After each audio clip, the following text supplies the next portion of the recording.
तो फ्रेंड्स, हमारे YouTube channel में आपका फिर से स्वागत है। आज हम लेकर आए डमी फोन। डमी फोन में आईफोन 16 है और 16 प्रो मैक्स है।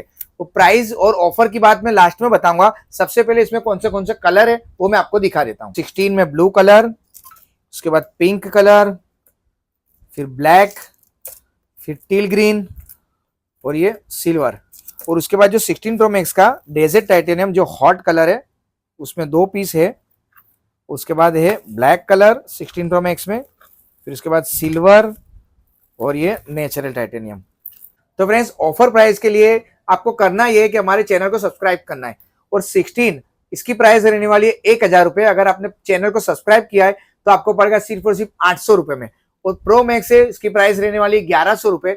और अगर आपने चैनल सब्सक्राइब किया है तो आपको पड़ेगा सिर्फ और सिर्फ 900 रुपए में। और डिलीवरी चार्ज कुछ भी नहीं देना है, डिलीवरी फ्री रहेगी। और हमारा मोबाइल नंबर आपको स्क्रीन पर दिख रहा है। ऑर्डर करने के लिए उस पर मैसेज करें या कॉल करें। Thank you.